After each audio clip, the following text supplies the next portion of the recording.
ہماری آج کی ضرب المثل ہے کاتا اور لے دوڑی۔ آئیے اسی ضرب المثل پر آج کی کہانی سنتے ہیں۔ حمزہ ایک نوجوان اور باصلاحیت طالب علم تھا جسے روبوٹکس میں بہت دلچسپی تھی۔ اس نے اپنی زندگی کا مقصد ہی یہ بنا لیا تھا کہ کچھ ایسا منفرد تخلیق کرے جو لوگوں کو حیران کر دے۔ حمزہ کی ذہانت اور عزم کی وجہ سے اس کے استاد پروفیسر فہد نے اسے اپنی زیر نگرانی تربیت دینا شروع کی تھی۔ پروفیسر فہد روبوٹکس کے میدان میں اپنی مہارت اور سالوں کے تجربے کے لیے جانے جاتے تھے اور کئی جدید ایجادات کر چکے تھے۔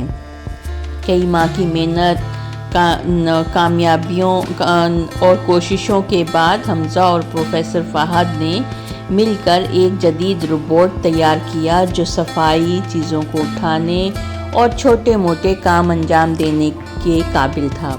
یہ روبوٹ خاص اس لیے تھا کہ اس میں سیکھنے کی خودکار صلاحیت شامل کی گئی تھی۔ پروفیسر فہد نے اس روبوٹ کے بنیادی کام مکمل کر لیے تھے، مگر اسے لانچ کرنے سے پہلے ایک آخری کوڈ ڈالا جانا باقی تھا جو روبوٹ کو خود مختار بناتا۔ یہ کوڈ روبوٹ کی حرکات کو درست ترتیب میں انجام دینے کے لیے نہایت اہم تھا اور پروفیسر اسے اگلے روز انسٹال کرنے والے تھے۔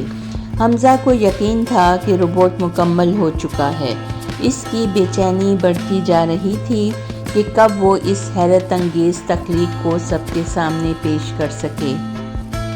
وہ اپنے استاد کا انتظار نہیں کرنا چاہتا تھا کیونکہ اسے لگا کہ اگر اس نے تھوڑا اور انتظار کیا تو شاید کوئی اور طالب علم اس سے پہلے کامیابی حاصل کر لے۔ حمزہ نے اپنے استاد کو بتائے بغیر، ان کی حتمی کمانڈ انسٹال کیے بغیر روبوٹ کو لانچ کرنے کا فیصلہ کیا۔ لانچنگ کی تقریب میں سب کی نظریں حمزہ پر تھیں۔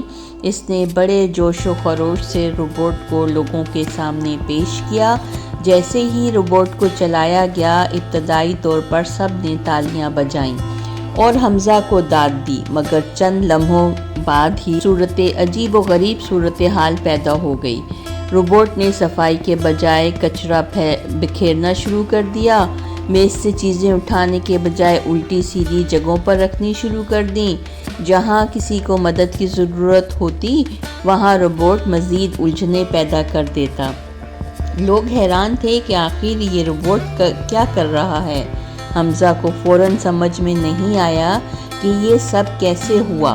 اسے لگا شاید روبوٹ میں کوئی معمولی خرابی ہے، مگر جتنا وقت گزرتا گیا اتنی ہی خرابیاں ظاہر ہونے لگیں۔ لوگ جو شروع میں حیرت زدہ تھے اب مذاق اور تنقید کر رہے تھے۔ حمزہ کی ناکامی نے اسے شرمندگی کی گہرائی میں دھکیل دیا۔ اسی وقت پروفیسر فہد تقریب میں پہنچے اور انہوں نے حمزہ کو تنقیدی نظروں سے دیکھا۔ وہ سمجھ گئے کہ حمزہ نے ان کی رہنمائی کے بغیر اور آخری کوڈ کے انسٹال کیے بغیر ہی روبوٹ لانچ کر دیا ہے۔ تقریب کے بعد پروفیسر نے حمزہ کو الگ بلایا اور کہا، حمزہ، میں نے تمہیں ہمیشہ بتایا تھا کہ کسی بھی پروجیکٹ کی تکمیل کے لیے تجربہ اور رہنمائی کی ضرورت ہوتی ہے۔ میں تمہیں ایک آخری کمانڈ دینے والا تھا جو روبوٹ کی حرکات کو ٹھیک ترتیب سے انجام دینے کے قابل بنا دیتی، لیکن تم نے جلد بازی میں خود ہی فیصلہ کر لیا۔ حمزہ شرمندہ تھا اور آنکھیں نیچے کیے اپنے استاد کی باتیں سن رہا تھا۔ اسے اب احساس ہو چکا تھا کہ اس کی جلد بازی نے اس کی محنت کو بیکار کر دیا ہے۔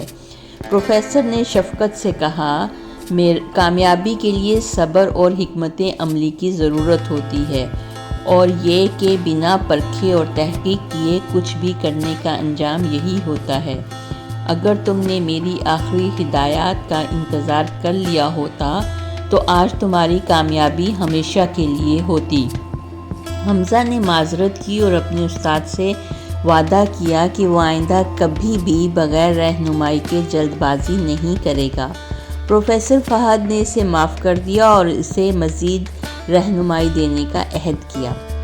اس کہانی سے ہمیں یہ سبق ملتا ہے کہ کامیابی کی اصل کنجی صبر، تجربہ اور استاد کی رہنمائی میں ہے۔ کاتا اور لے دوڑی کی ضرب المثل کا سبق یہی ہے کہ بنا پرکھے اور مکمل کیے کسی کام کو فوراً حاصل کرنے کی کوشش ہمیں نقصان پہنچا سکتی ہے۔ استاد کی رہنمائی اور تجربے کی قدر نہ کرنے سے بڑی محنت بھی ضائع ہو سکتی ہے۔